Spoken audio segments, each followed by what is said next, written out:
Olá, olá. Quero compartilhar com vocês mais uma leitura. E como sempre, até agora, é uma leitura bem densa. Cova 312, da Daniela Arbex. O primeiro livro que eu li dela foi O Holocausto Brasileiro. Também é um livro muito forte só que eu emprestei e é o tipo de livro que eu tenho que reler para pontuar, porque é muita coisa, muita informação, muita coisa para a gente digerir e para a gente refletir. Porque na verdade o que eu venho compartilhar com vocês são as minhas reflexões, né? Então esse livro aqui provavelmente eu vou ter que fazer em duas partes. Bom, a Daniela, ela é uma repórter da Tribuna de Minas Gerais, né? E pelas circunstâncias, eu não vou entrar qual, você tem que ver aqui no livro, ela foi levada a investigar sobre o guerrilheiro Milton Soares da Costa. O Milton, ele foi o integrante do primeiro ato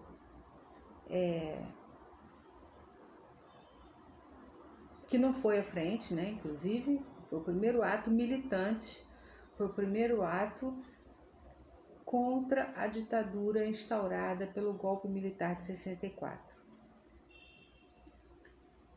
No grupo esse ato deles foi na Serra, se concentrou na Serra do Caparaó, em Minas, ia ser deflagrado dali.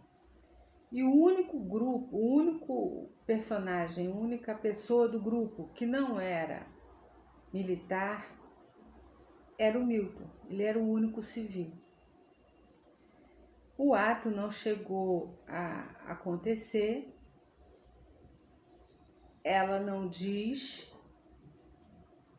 mas me pareceu que houve uma denúncia. Ela não diz, nem levanta essa suspeita. Mas me parece que houve uma denúncia. E aí ela conta o tempo que eles ficaram ali. Se não me engano, 9 meses. E o sofrimento com o frio, com a fome. Eles foram presos em 67, eu tenho aqui algum lugar anotado, em 67.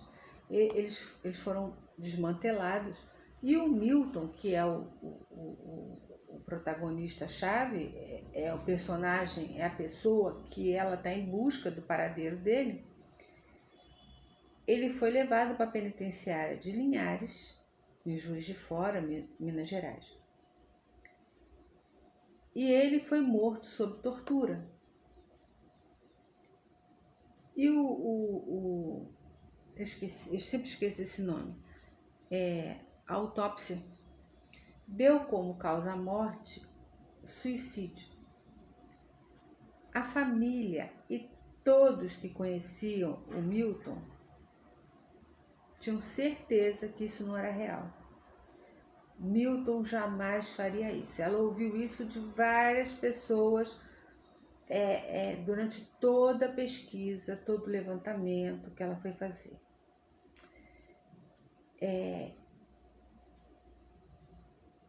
E o próprio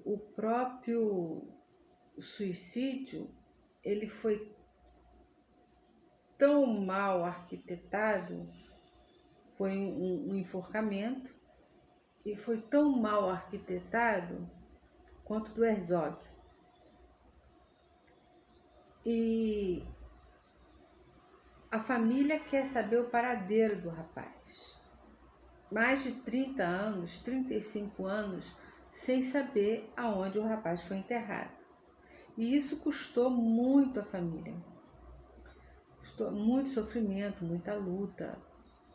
querendo descobrir, querendo saber e não conseguindo encontrar. O corpo foi negado, enterraram o corpo, ninguém sabe aonde, nem sabe se foi jogado no mar, não sabe, ninguém tem noção. E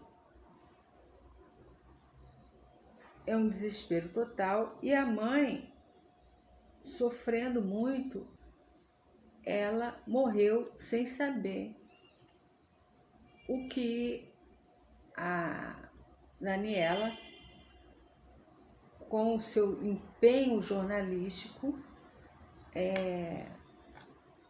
conseguiu descobrir. Muito mais do que descobrir que ele está na cova 312.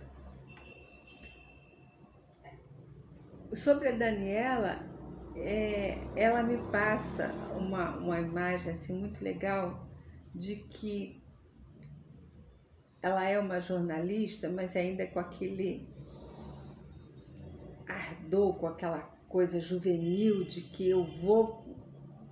É um pepino, é um negócio complicado, é um negócio difícil. Não, eu vou me meter, eu vou resolver essa situação. Entendeu? Ela é movida pela paixão. Eu acho isso maravilhoso. Então, toda a narrativa do livro é a pesquisa dela sobre o Milton. Então, ela começa uma procura, né? E aí ela começa a encontrar várias pessoas que viveram aquele momento, que conheceram o Milton, que deram relatos sobre o Milton e sobre as suas próprias histórias. Então, ela montou uma história, ela montou um quadro, ela montou uma situação muito maior do que eu acho que era a intenção inicial dela, né? Que era achar o corpo do Milton. Ela conhece várias histórias dessas pessoas que estavam lutando para acabar com essa ditadura militar, para as pessoas que estavam defendendo a democracia, quiçá uma revolução socialista, embora eu acho que naquele tempo ainda tinha algum viés, mas agora então esquece. E conforme a investigação, então esse é o apanhado do livro, já fiz a resenha, tá? Então o próprio livro sugere que ela achou a alçada do rapaz e eu tô dizendo, ela conseguiu ir além disso, com relação ao Milton. Agora eu quero falar sobre toda a história no entorno, que ela foi descobrindo passo a passo. Eu não preciso, eu acho que não preciso falar do que foi a ditadura, se bem que é importante, né? Mas o que foi a ditadura, o que eram as torturas, o que era praticado. É até preciso, mas deixa para uma outra hora. Talvez eu releia Brasil Nunca Mais para poder falar sobre isso. Conforme ela vai vendo o grau do sofrimento dessas pessoas que eram presas e torturadas, ela vai percebendo uma coisa, um detalhe muito importante. O amor fazia toda a diferença. Fazendo um parêntese, quando a gente vê a história do Mujica, que ele ficou 12 anos completamente isolado e em espaços mínimos. É uma história muito delicada, tem um documentário no Netflix que eu sugiro que se veja, são 12 anos, é o nome, eu acho. Ele não podia falar, nem sozinho, não podia nem falar. não podia ter contato com ninguém, fora as torturas e tal. E tem um momento que ele já está se entregando à loucura. E a mãe dele, que estava atrás dele há anos, tentando achar onde é que ele estava, onde é que ele não estava, ela encontra e consegue fazer uma visita. E aí ele começa a conversar com ela e ela vê que ele está meio que fora do prumo. Mesmo ali na frente dos policiais e tudo, ela dá uma pancada na mesa e fala: você não vai se entregar. Eles não vão te vencer. Resiste. E ela dá uma dura. Sabe aquela dura que mãe dá na gente, que sacode, sem ela poder encostar nele, deu um sacode nele? E ele não se entregou e é esse homem doce que é hoje. E foi isso que a Daniela descobriu, que esse amor faz toda a diferença. Então, os familiares que lutavam para descobrir aonde estavam os seus entes queridos, filhos, sobrinhos, eles eram persistentes, principalmente as mães. A figura feminina é sempre guerreira nessa situação. Mesmo que elas não participassem, mesmo que elas não estivessem entendendo nada de política, mesmo que elas não quisessem participar, saber, mas mexeu com meu filho, o negócio fica difícil. Então, elas iam atrás, como a mãe do Mujica.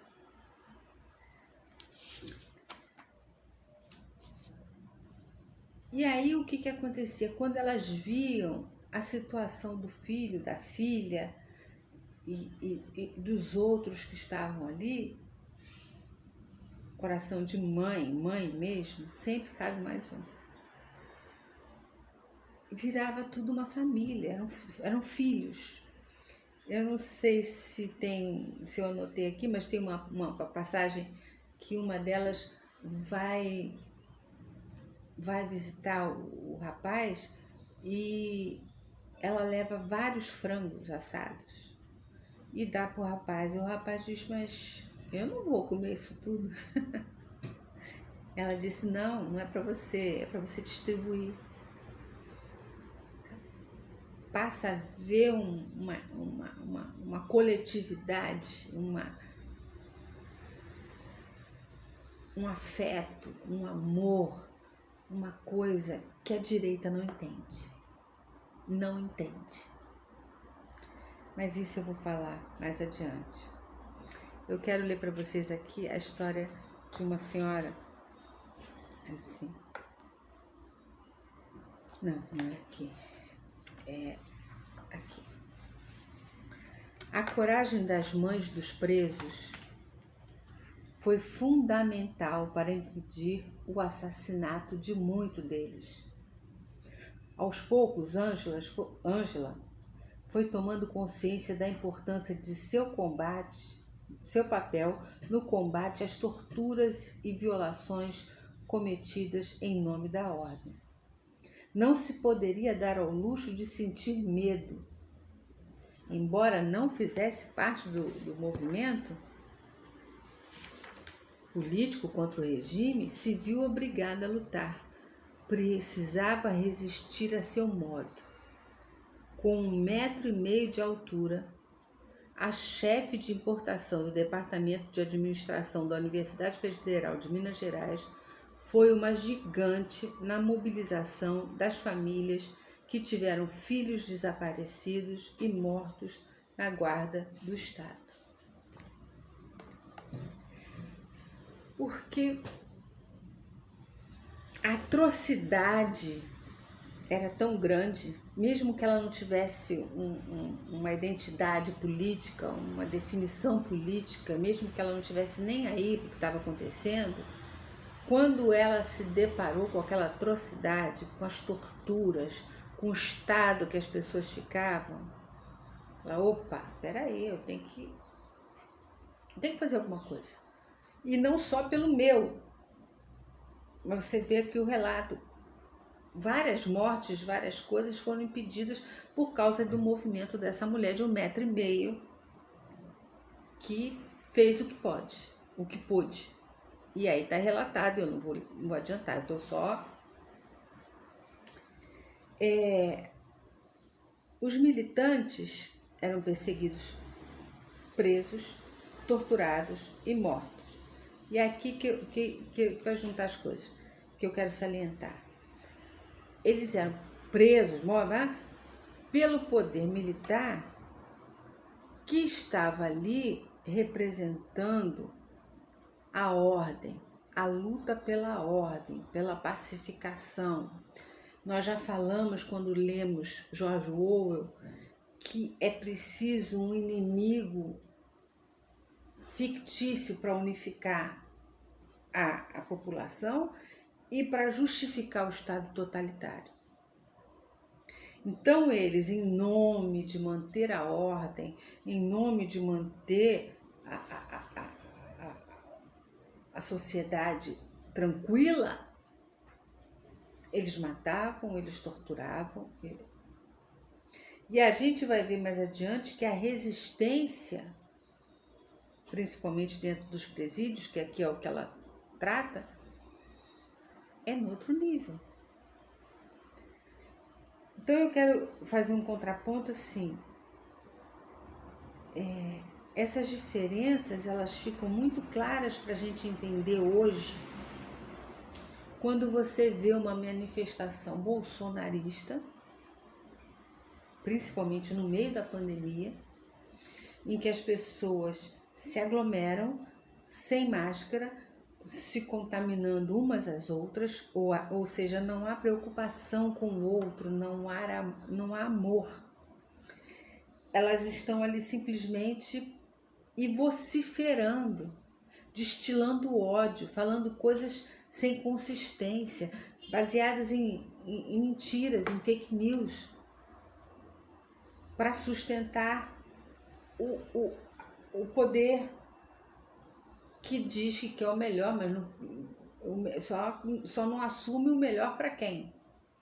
E se você for a um movimento liderado pelas forças progressistas, pela esquerda, e sempre foi assim na história, você vai ver outro tipo de ato, de manifestação.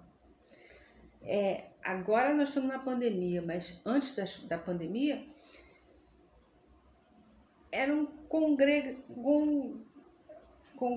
perdi a palavra, era uma festa.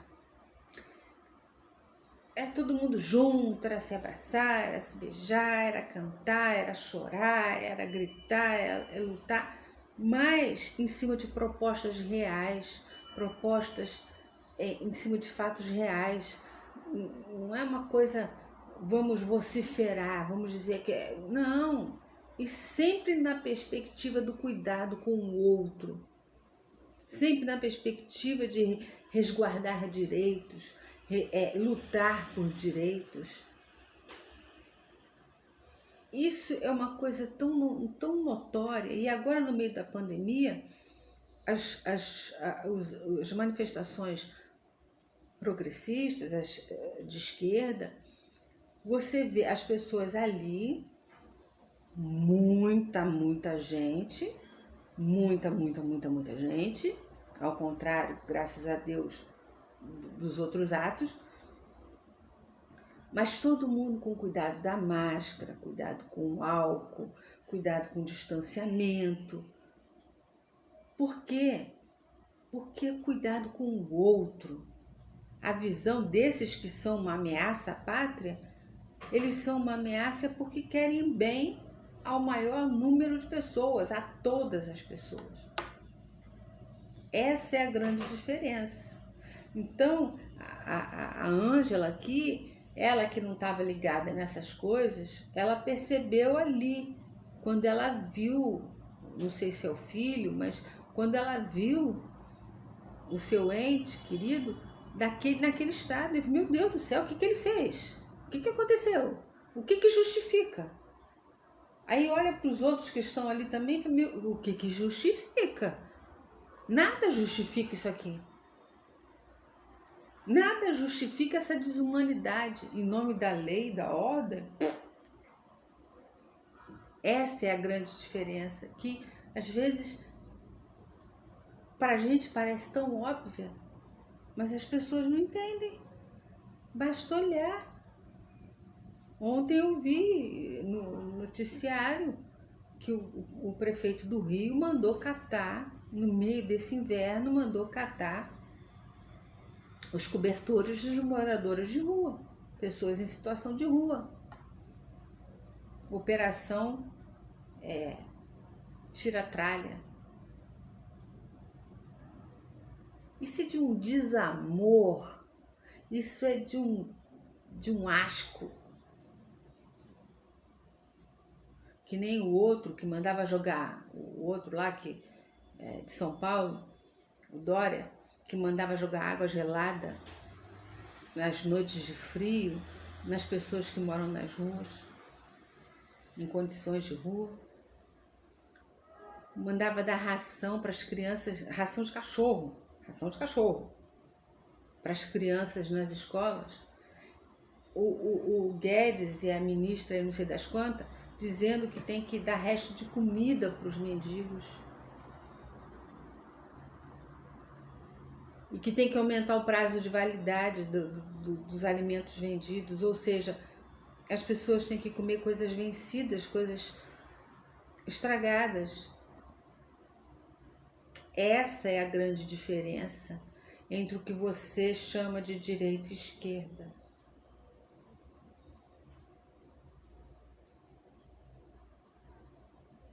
Não é comunismo, aquele espectro que ninguém sabe o que é. Não. É direito à vida. Essas pessoas, tanto faz aqui nos relatos de 1964, como hoje em dia, nós estamos lutando por vidas, direito a vidas. Você vê essa história da vacina. Já podíamos estar todos vacinados, mas esperaram o máximo para justificar o superfaturamento. Enquanto isso, para ganhar com o superfaturamento da vacina, enquanto isso, encheram a burra de dinheiro com os falsos medicamentos precoces, porque não tem medicamento precoce. Não tem. Aliás, eu acho que o melhor tratamento precoce é o que é feito na Índia, que as pessoas... Pode procurar aí no YouTube. Pode procurar até no canal da BBC. As pessoas, porque lá como os animais são sagrados e tal, as pessoas passam cocô de vaca no corpo. É o tratamento precoce que eles fazem lá. Bom, uma coisa eu garanto, mantém o distanciamento social. Então, só aí já é mais eficaz, já tem alguma eficácia, porque o tratamento precoce daqui não tem eficácia nenhuma, muito pelo contrário. Muito pelo contrário, ele tem efeitos colaterais danosos. Mas vamos voltar aqui, que é aquilo que eu estou falando para você. Eu não estou aqui para te apresentar o livro, contar a história do livro, pura e simplesmente. Eu, baseada na história, eu faço as minhas reflexões e não fico presa no tempo e no espaço. Como eu disse, um bom livro, ele tem que ser contextualizado, tempo, espaço, realidade social, realidade política. Mas a gente tira reflexões, muitas. Então eu vou cortar aqui e vou continuar porque eu ainda tenho muita coisa para pontuar, que a autora trouxe muito material para gente. No mais, beijo no coração e boa leitura.